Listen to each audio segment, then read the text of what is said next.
আসসালামু আলাইকুম প্রিয় দর্শক, অন্য মঞ্চের আলাপচারিতায় আপনাদের সকলকে স্বাগত জানাচ্ছি। আজকে আজকে তো 25 তারিখ। কি হতে পারে তারেক রহমান আসার পরে?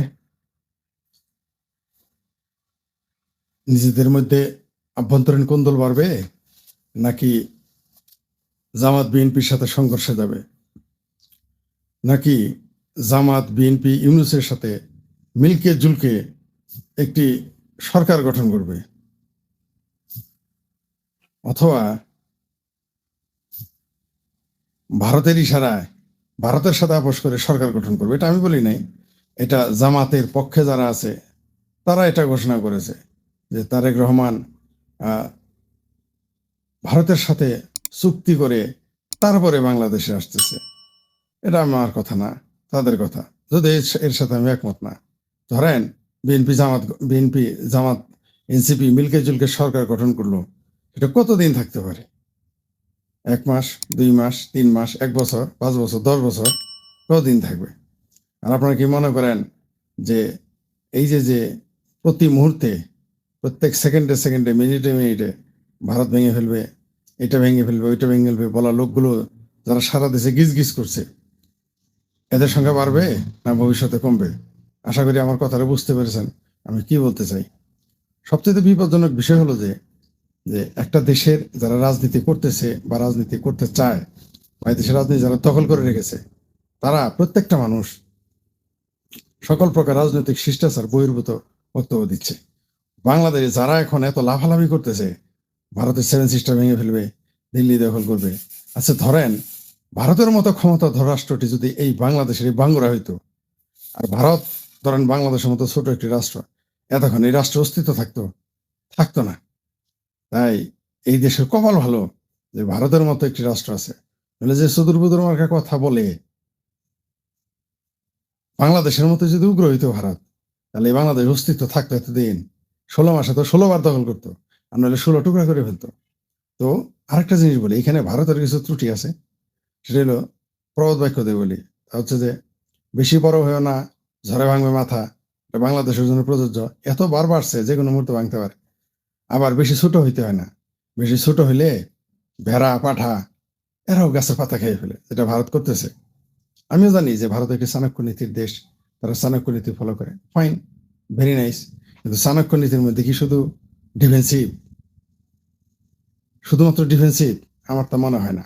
কিন্তু বেশি বেশি ডিফেন্সিভ খেললে কিন্তু দেখবেন যে লোকটা দাবাতে বেশি ডিফেন্সিভ খেলে, ফুটবলে বেশি ডিফেন্সিভ খেলে, শেষে কিন্তু গোল খেয়ে যায়, শেষে কিন্তু গোলটা খেয়ে যায়। এই বিষয়টাও মাথায় রাখতে হবে। অবশ্য আমার চেয়ে তারা বেশি বুঝে, কোনো সন্দেহ নাই। অনেকেই বলবে আমার চেয়ে দেখি তারা কম বুঝে।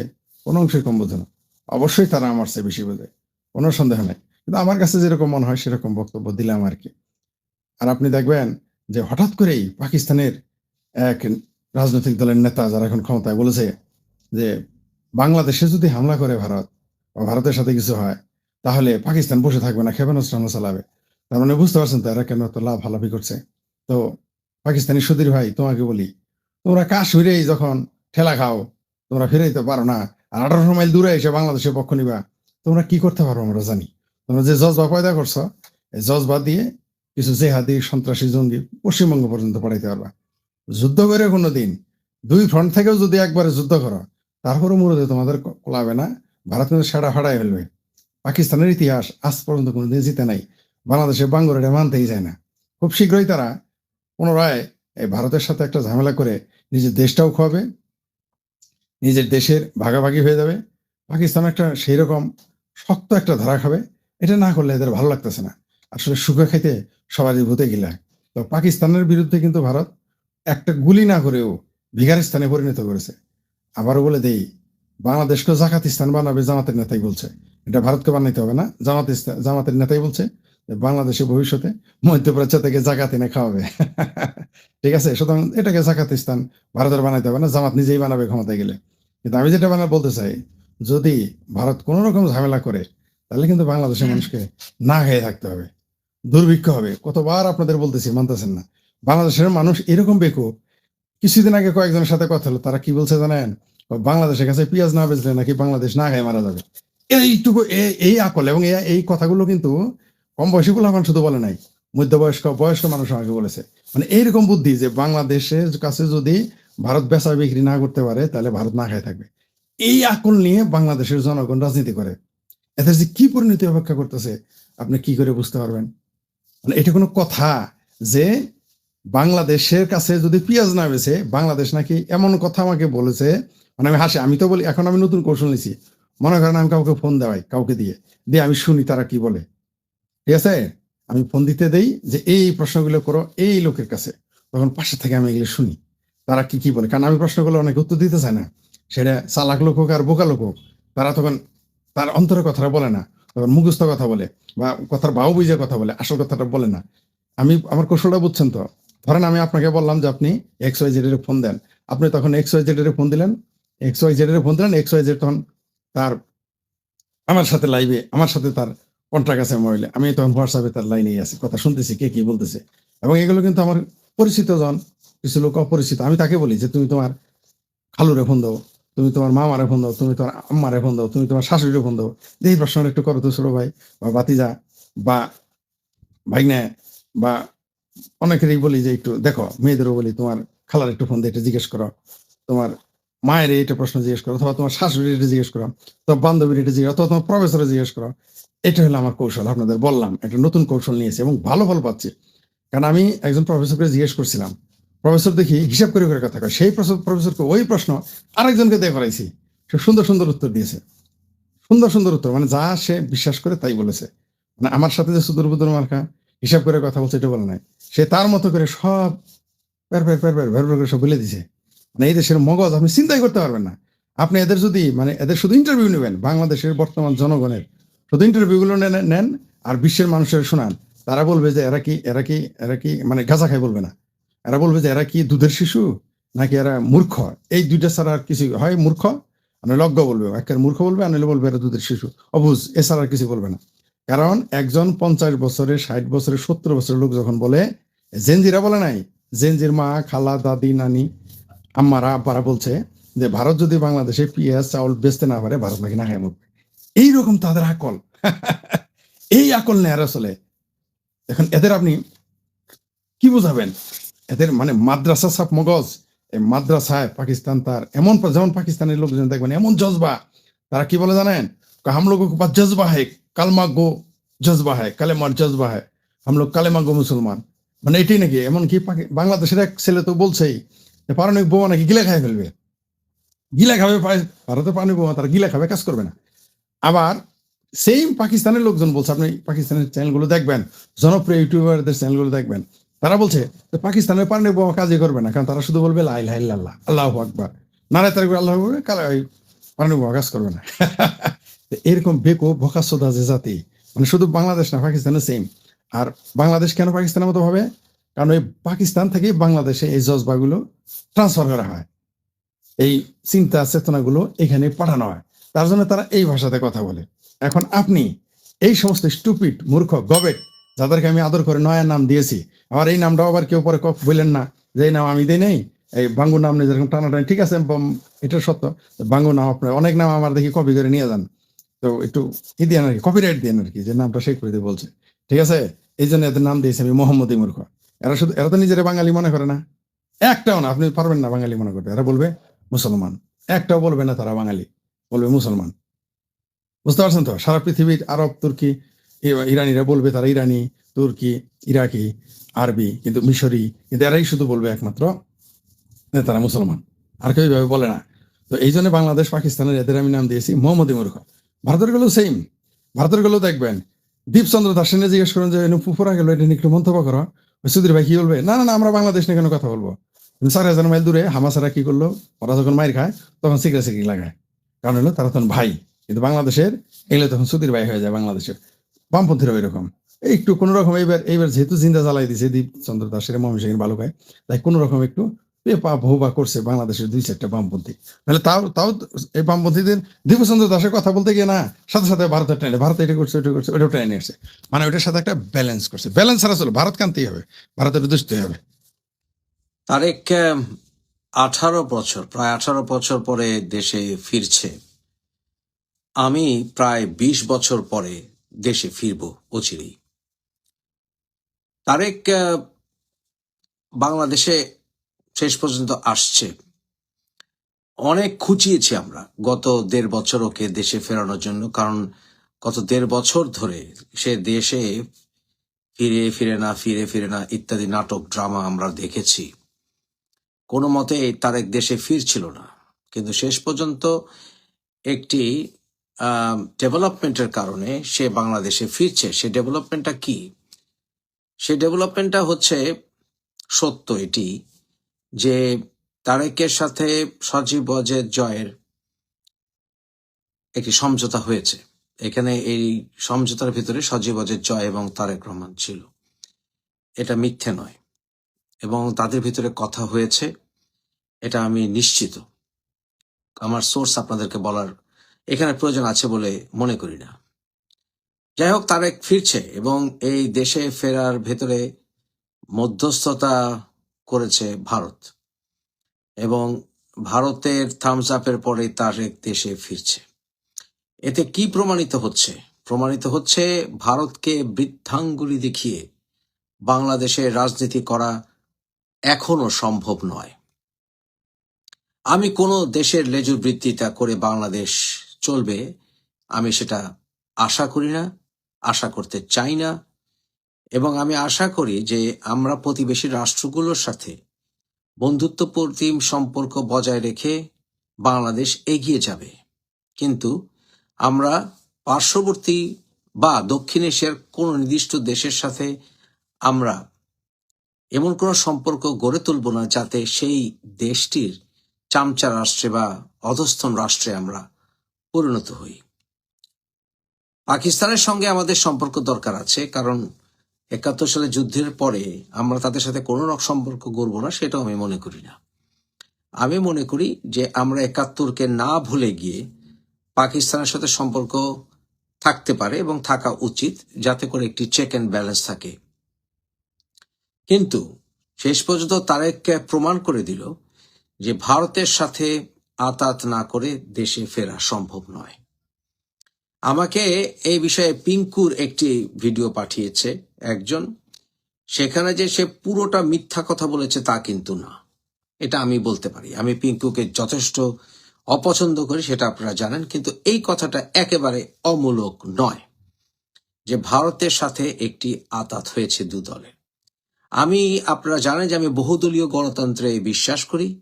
বিএনপি আমার প্রিয় দল, কিন্তু বিএনপির অনেক ভুল আছে, আওয়ামী লীগের অনেক ভুল আছে, কিন্তু বাংলাদেশে সব দল রাজনীতি করার অধিকার পাক, অন্যথায় দেশে সন্ত্রাসী কর্মকাণ্ডে তারা জড়িত হয়।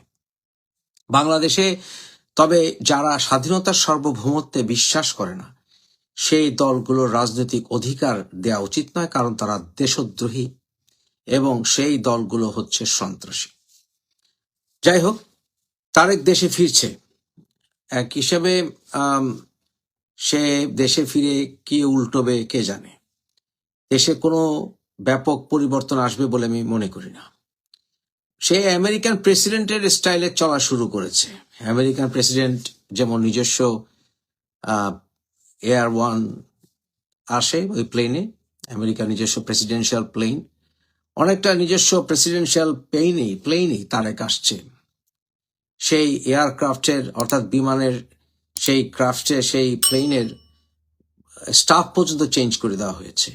অর্থাৎ এখনই তার আচরণ প্রাইম মিনিস্টারের মতো, একেবারে আউটস্ট্যান্ডিং, যেটাকে বলে প্রোটেকশন অলরেডি তাকে দেওয়া হয়ে গেছে। অর্থাৎ মেনে নেওয়া হয়েছে সে ভবিষ্যৎ প্রধানমন্ত্রী, এবং তাকে মানে অত্যাধিক প্রোটোকল যেটাকে বলে, এরকম প্রোটোকলে কোনো সরকার প্রধান চলেনি। খালেদা জিয়াও না, শেখ হাসিনাও না।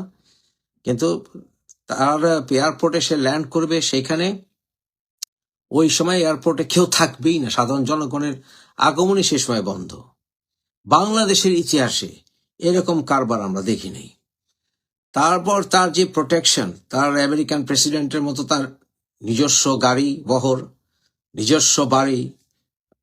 আমেরিকান প্রেসিডেন্ট বাংলাদেশে একবার এসেছিলেন, একবারই, সেই ক্লিন্টন সাহেব। উনি আসার সময় যে এটা দেখেছিলাম, এটা হচ্ছে কোনো অংশে কম না। আমরা বোধহয় মাথার উপরে হেলিকপ্টার উঠতেও দেখবো তার প্রোটেকশনের জন্য।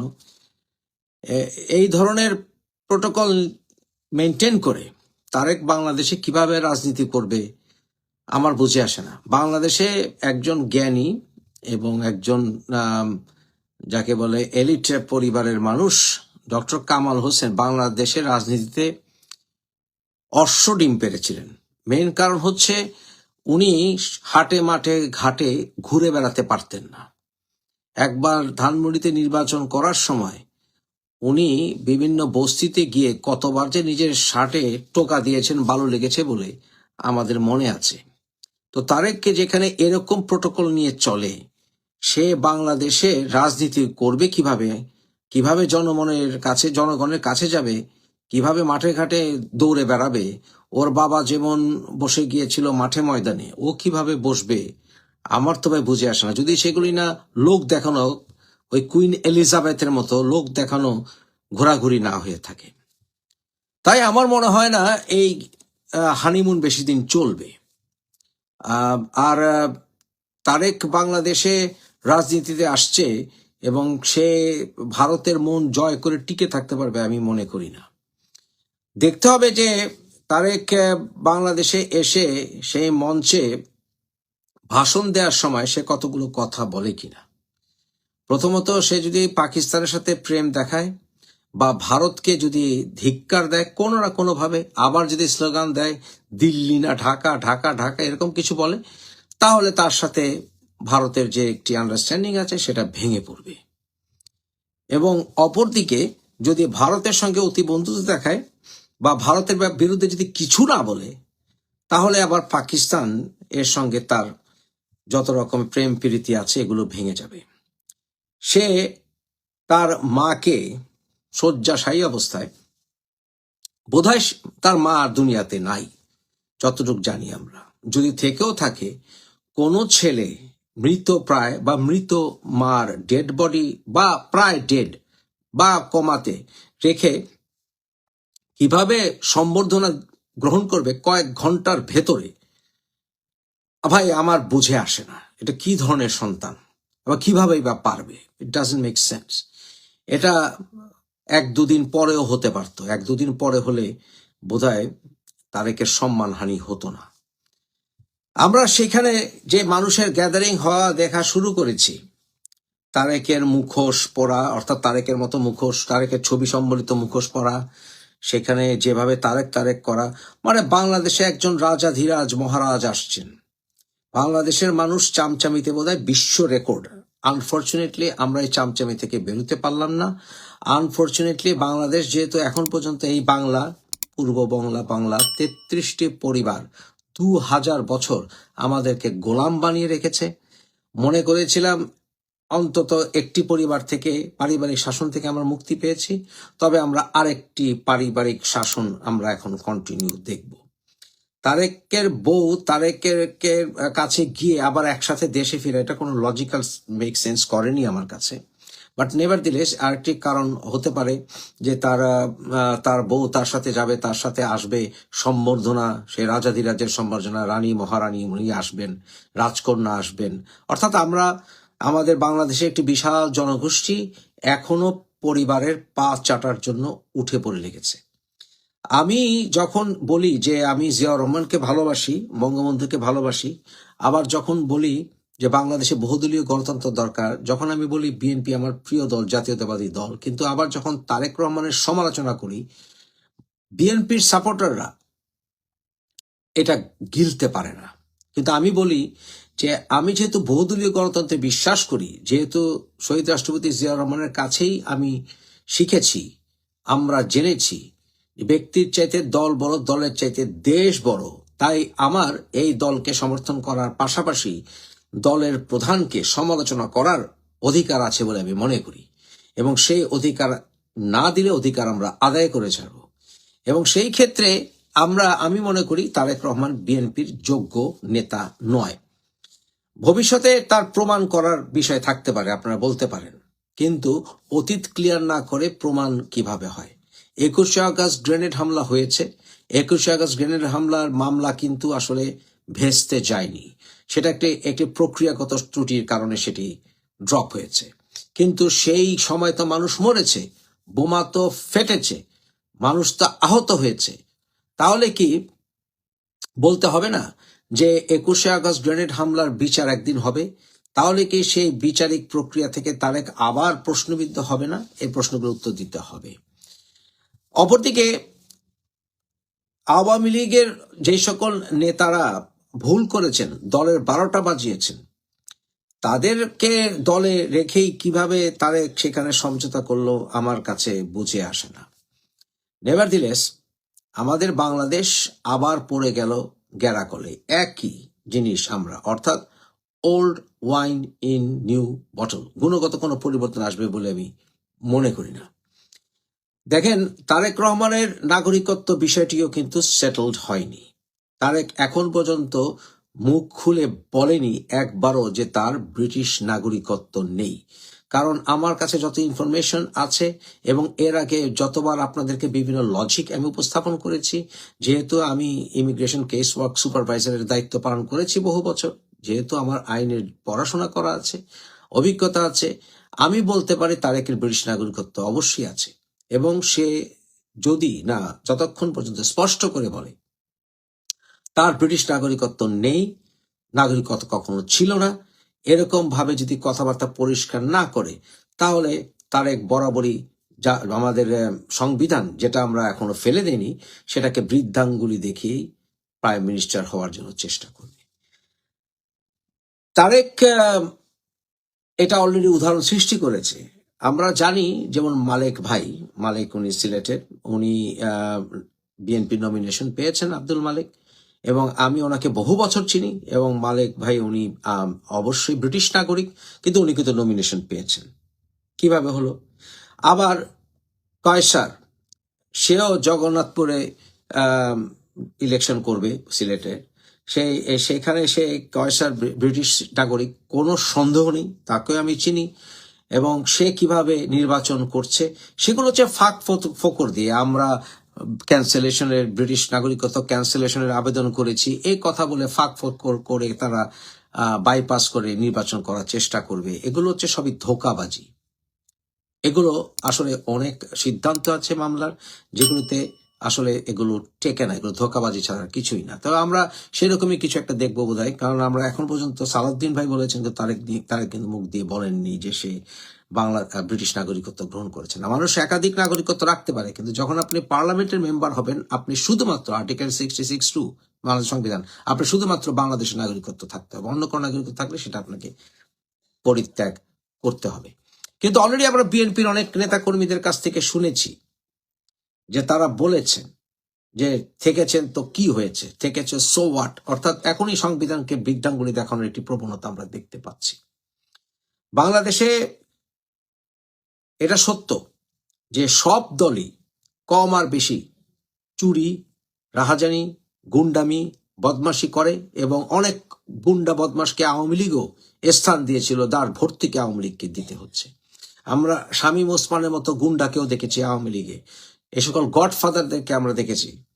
ঠিক একইভাবে আমরা এখন 2500-এ সেই আজাদের মতো সন্ত্রাসীকে নমিনেশন দিতে দেখেছি।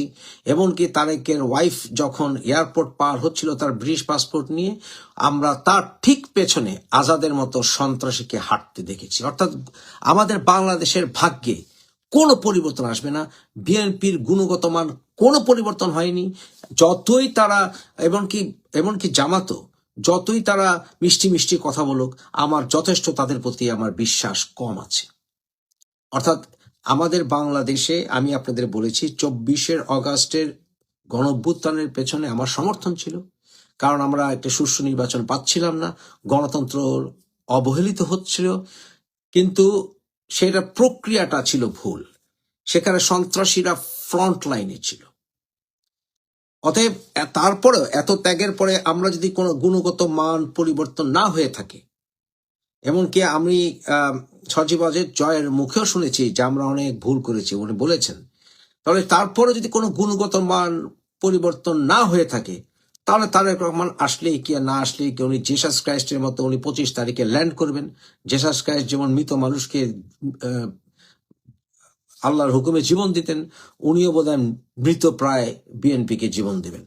তবে জামাত এবং তাদের ABCD দলগুলোকে ঠেকানোর জন্য, ৭১-এর চেতনা ফিরিয়ে আনার জন্য হয়তোবা তারেককে সমর্থন করা ছাড়া এই মুহূর্তে কোনো বাংলাদেশের মানুষ আর কোনো অপশন পাচ্ছে না।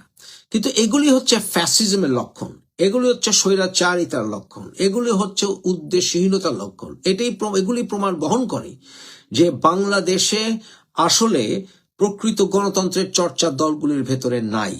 কারণ দলগুলোর ভেতরে তারেকের চাইতে স্মার্টার বা তারেকের চাইতে গুণগত মান সম্পন্ন সাহসী নেতাদেরকে তৈরি করতে এ দল পারেনি। যেমন তারেকের পরে তার মেয়ে আসবে অথবা তার বউ আসবে, কিন্তু তাকে চ্যালেঞ্জ করার মতো বা তার চেয়ে স্মার্ট নেতা গড়ে তোলার মতো কোনো প্রচেষ্টা, কোনো অবকাশ বিএনপিতে নাই, যেমনটি আওয়ামী লীগেও নাই।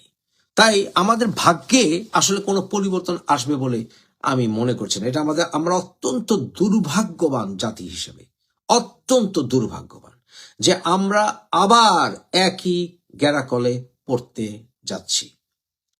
There is absolutely no doubt in my mind. আমরা সামনে যা দেখতে পাবো যে চাঁদাবাজি, রাহাজানি এগুলি কন্টিনিউ হবে।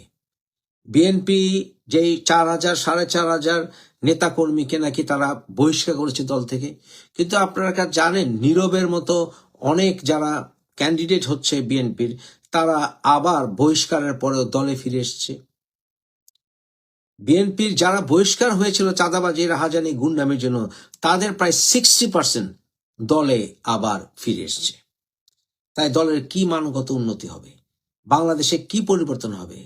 কিছু আসলে স্টানবাজির মতো কিছু মানুষকে হঠাৎ করে নাম নাই, কোনো পরিচয় নাই, রাজনীতি কোনো ব্যাকগ্রাউন্ড নাই, নিয়ে এসে একেবারে বসিয়ে দিল বিএনপিতে, আর মনে করছে বিএনপির গুণগত মান পরিবর্তন হবে না। দলে চামচামিও বন্ধ হবে না, দলে স্লোগান দেওয়া বন্ধ হবে না, দলে কোনো কিছু পরিবর্তন হবে না, গুণগত মান পরিবর্তন হবে না, গণতন্ত্র দলের ভিতরে আসবে না। আমরা নিজেরাই আনবো না, কারণ আমরা চামচামি ভালোবাসি।